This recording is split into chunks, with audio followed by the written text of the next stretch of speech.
Assalamualaikum warahmatullahi wabarakatuh. Assalamualaikum warahmatullahi wabarakatuh. Kami akan jelaskan bab turunan pada subbab 2.7 sampai 2.9 untuk memenuhi tugas mata kuliah kalkulus diferensial pertemuan 11.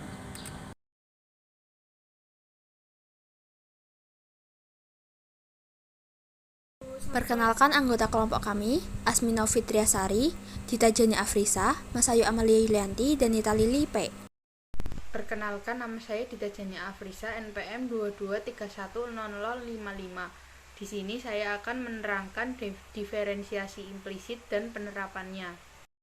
2.7 Diferensiasi implisit secara umum berdasarkan hubungan antara variabel bebas X dan tak bebasnya Y, bentuk fungsi dapat dibedakan menjadi dua, yakni fungsi eksplisit dan fungsi implisit. Fungsi dengan notasi Y sama dengan fx disebut fungsi eksplisit, yaitu antara peubah bebas dan tak bebasnya dituliskan dalam ruas yang berbeda. Sebagai contoh, perhatikan beberapa fungsi yang dinyatakan secara eksplisit berikut ini. Y sama dengan 2x kuadrat plus 3 atau Y sama dengan x pangkat 3 plus x, atau Y 3x pangkat 4 min 3x pangkat 2 min 6x min 4. Fungsi implisit yaitu fungsi yang variabel bebas dan variabel tak bebasnya bercampur dalam satu ruas, baik di ruas kanan maupun di ruas kiri persamaannya. Perhatikan dua contoh fungsi implisit berikut ini. 4x kuadrat y min 3y sama dengan x pangkat 3 min 1, dan x pangkat 2 plus 5y sama dengan x plus 9. Ada dua cara untuk mencari turunan fungsi implisit, yaitu 1. Lakukan modifikasi pada fungsi implisit sehingga menjadi fungsi eksplisit, dan kemudian mencari turunannya seperti pada fungsi eksplisit. 2. Turunkan kedua ruas persamaan fungsi implisit dan kemudian sederhanakan untuk mendapatkan hasil yang diinginkan. Untuk lebih jelasnya, perhatikan beberapa contoh berikut. Carilah dy per dx untuk turunan fungsi implisit 4x kuadrat y min 3y sama dengan x pangkat 3 min 1. Cara 1, modifikasi fungsi implisit sehingga menjadi fungsi eksplisit sebagai berikut. Y 4x kuadrat min 3 sama dengan x pangkat 3 min 1 menjadi y sama dengan x pangkat 3 min 1 per 4x kuadrat min 3. Kemudian dengan menggunakan rumus turunan pembagian, kita peroleh turunan dari fungsi eksplisit di atas sebagai berikut. Dy per dx sama dengan 4x kuadrat min 3 dikali 3x kuadrat min x pangkat 3 min 1 dikali 8x per 4x kuadrat min 3 pangkat 2 sama dengan 4x pangkat 4 min 9x kuadrat plus 8x per 4x kuadrat min 3 pangkat 2. Untuk cara yang kedua, turunkan kedua ruas persamaannya terhadap x secara bersamaan, yakni d per dx kurung buka 4x kuadrat y min 3y kurung tutup sama dengan d per dx x pangkat 3 min 1. Untuk mencari turunan pada ruas kiri persamaannya kita bisa memakai aturan perkalian, sedangkan untuk ruas kanannya untuk menggunakan rumus dasar turunan. Kita peroleh berikut ini. 4x kuadrat dikali dy per dx plus y dikali 8x min 3 dy per dx sama dengan 3x kuadrat. Dy per dx kurung buka 4x kuadrat min 3 sama dengan 3x kuadrat min 8xy. Dy per dx sama dengan 3x kuadrat min 8xy per 4x kuadrat min 3. Contoh yang kedua, carilah dy per dx untuk turunan implisit x kuadrat plus 5y pangkat 3 sama dengan x pangkat 9. Pembahasannya, kita dapat mencari turunan fungsi implisit ini dengan cara 1 maupun cara 2, namun cara 2 tampaknya akan lebih sederhana. Turunkan kedua ruas persamaannya sehingga kita peroleh sebagai berikut. D per dx kurung buka x kuadrat plus 5y pangkat 3 sama dengan D per dx kurung buka x plus 9 kurung tutup menjadi 2x plus 15y kuadrat dy per dx sama dengan 1. dy per dx sama dengan 1 min 2x per 15y kuadrat. Jadi kesimpulannya adalah baik cara 1 maupun cara 2 menghasilkan jawaban sama. Pertanyaannya adalah menggunakan cara yang mana dalam penerapannya. Terkadang dengan menggunakan cara 1 saja sudah cukup, tetapi terkadang juga akan dijumpai soal di mana akan jauh lebih mudah menggunakan cara yang kedua. Contoh yang kedua, carilah dy per dx untuk turunan implisit x kuadrat plus 5y pangkat 3 sama dengan x pangkat 9. Pembahasannya, kita dapat mencari turunan fungsi implisit ini dengan cara 1 maupun cara 2, namun cara 2 tampaknya akan lebih sederhana. Turunkan kedua ruas persamaannya sehingga kita peroleh sebagai berikut. D per dx kurung buka x kuadrat plus 5y pangkat 3 sama dengan D per dx kurung buka x plus 9 kurung tutup menjadi 2x plus 15y kuadrat dy per dx sama dengan 1. dy per dx sama dengan 1 min 2x per 15y kuadrat. Warahmatullahi wabarakatuh. Perkenalkan, nama saya Nita Lili Purwanti, NPM 22310060. Di sini saya akan membahas tentang laju yang berkaitan. 2.8 Laju yang berkaitan. Jika variabel y bergantung pada waktu t, maka turunan derivatif dy per dt disebut laju waktu dari perubahan. Jika variabel y mengukur jarak, maka laju waktu dari perubahan y per dt disebut kecepatan. Kadang diketahui yt, xt dengan variabel y dan variabel x berhubungan. Akibatnya laju dy per dt dan dx per dt merupakan laju yang berkaitan. Contohnya, sebuah balon dilepaskan dari suatu titik yang berjarak 150 meter dari seorang pengamat di permukaan tanah. Asumsikan balon tersebut bergerak naik vertikal dengan kecepatan 8 meter per detik. Seberapa cepat pertambahan jarak antara pengamat dan balon ketika balon di ketinggian 50 meter. Dalam gambar tersebut, kita dapat memisalkan T sama dengan lama waktu setelah balon dilepaskan. H sama dengan ketinggian balon dari permukaan tanah. S sama dengan jarak antara pengamat dan balon pada saat T atau dalam meter. Diketahui dh per dt sama dengan 8. Yang ditanyakan adalah ds per dt ketika h sama dengan 50.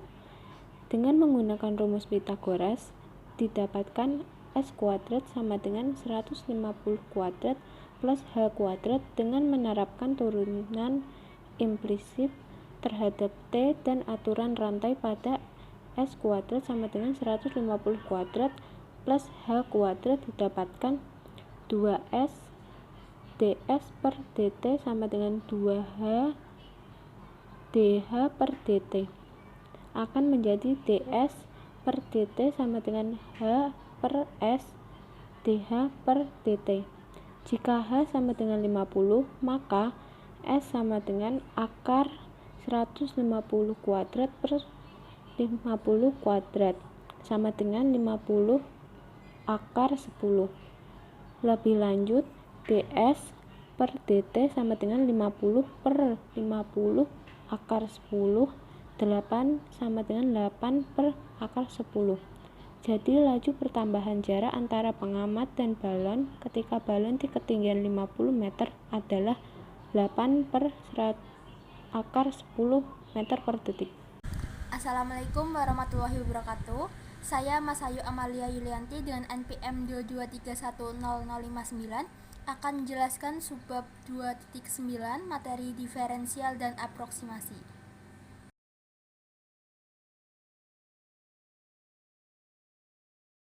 Pada materi diferensial, misalkan f adalah fungsi yang terdiferensiasi, misalkan p x0, y0 adalah titik tetap pada grafik y sama dengan fx, maka lim x mendekati 0, fx0 plus delta x min fx0 per delta x sama dengan f aksen x0 atau turunan dari fx0. Jadi jika delta x kecil, hasil bagi fx0 plus x min fx0 per delta t akan bernilai kira-kira sebesar f aksen x0, sehingga fx0 plus delta x min fx0 akan mendekati delta x f aksen x0.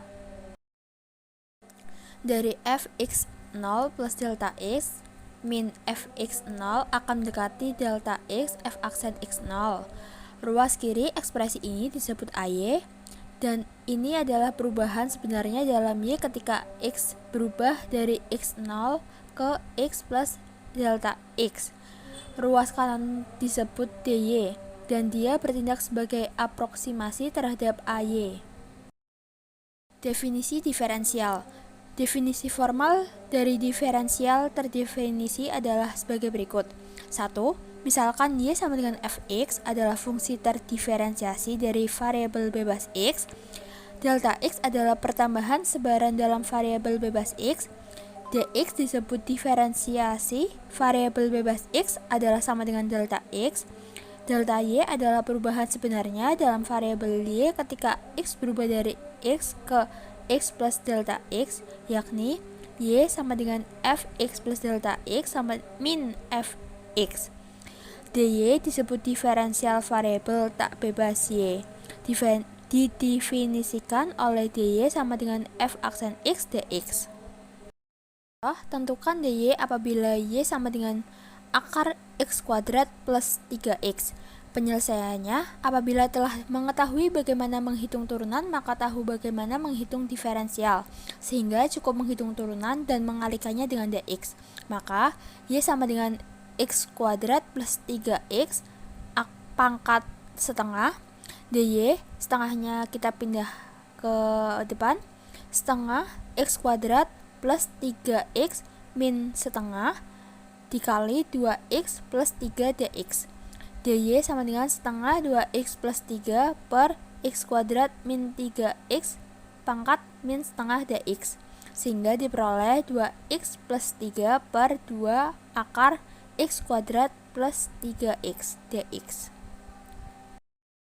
Bahwa dapat dikatakan dy sama dengan f aksen x dx, sehingga f aksen x sama dengan dy per dx, sehingga dapat diilustrasikan aturan-aturan dalam tabel berikut.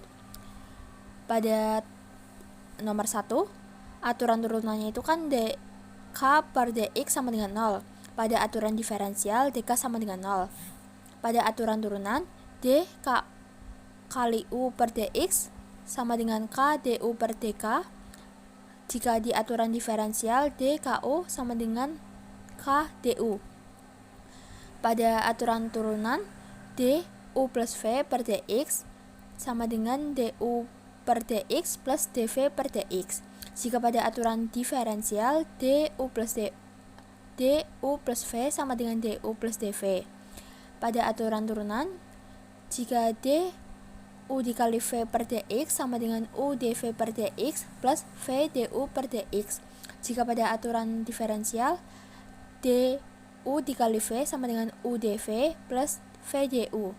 Jika pada aturan turunan, du per v per dx sama dengan v du per dx min u dv per dx per v kuadrat. Pada aturan diferensial, du per v sama dengan v du min u dv per v kuadrat. Jika pada aturan turunan, du pangkat n per dx sama dengan n dikali u n min 1 du per dx. Pada aturan diferensial, du U pangkat N sama dengan N dikali U pangkat N-1 DU.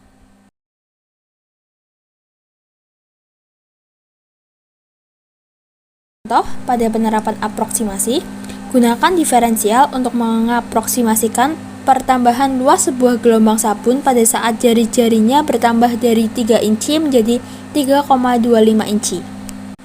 Luas gelembung bola sabun diberikan oleh A sama dengan 4 πr kuadrat, maka boleh mengaproksimasikan nilai sebenarnya. Delta A dengan diferensial dA dengan A sama dengan 4 πr kuadrat. dA sama dengan turunan dari A sama dengan 8 πr dr, maka R sama dengan 3 dan delta R sama dengan 0,025, maka diperoleh turunan dari A sama dengan 8pi, R-nya kita masuk R dan delta R-nya kita substitusikan, maka diperoleh 1,885 inci persegi. Assalamualaikum warahmatullahi wabarakatuh. Perkenalkan, nama saya Asmina Fitriasari. Saya dengan nomor NPM 223100057. Saya di sini akan menjelaskan mengenai estimasi galat dan aproksimasi linear. Estimasi galat. Estimasi galat berikut ini adalah masalah yang sering muncul dalam sains. Seorang peneliti mengukur variabel X tertentu yang bernilai X pangkat 0 dengan galat atau error yang mungkin berukuran plus minus AX. Nilai X pangkat 0 kemudian digunakan menghitung nilai Y pangkat 0 untuk Y yang tergantung pada X. Nilai Y pangkat 0 tercemar oleh galat dalam X. Tetapi seberapa buruk? Prosedur baku adalah mengestimasi galat ini dengan menggunakan sarana diferensial. Sebagai contoh, rusuk kubus diukur sebagai 11,4 cm dengan galat yang mungkin sama dengan 0,05 cm. Hitung volume kubus dan berikan estimasi untuk galat dalam nilai ini. Penyelesaiannya, volume kubus V yang rusuknya X adalah V sama dengan X pangkat 3. Jadi, dV sama dengan 3X pangkat 2 dx. Jika X sama dengan 11,4 dan dx sama dengan 0,05, maka V sama dengan 11,4 dikalikan 3 sama dengan 1482 dan AV sama dengan dV sama dengan 3 dikalikan 11,4 dikalikan 2 dikalikan 0,05 sama dengan 19. Jadi kita dapat melaporkan volume kubus sebagai 1482 plus minus 19 cm pangkat 3 disebut galat mutlak. Estimasi galat relatif. Ukuran galat yang lain adalah galat relatif yang ditemukan dengan membagi galat maksimum oleh volume total. Kita dapat mengaproksimasi galat relatif AV per V dengan dV per V menjadi 19 per 1482 sama dengan 0,0128. Galat relatif seringkali diekspresikan dalam bentuk persen. Jadi, kita katakan bahwa untuk kubus di atas adalah 1,28%. Aproksimasi linear. Jika F terdiferensiasi di A, maka dari bentuk kemiringan titik suatu garis, yaitu garis singgung terhadap F pada A, FA, diberikan oleh Y sama dengan FA plus F aksen A dikalikan X min A. Fungsi Lx sama dengan FA plus F aksen A dikalikan X min A. Disebut aproksimasi linear terhadap fungsi X pada A, terhadap fungsi F pada A, dan dia sering merupakan aproksimasi yang sangat bagus terhadap F ketika X dekat ke A.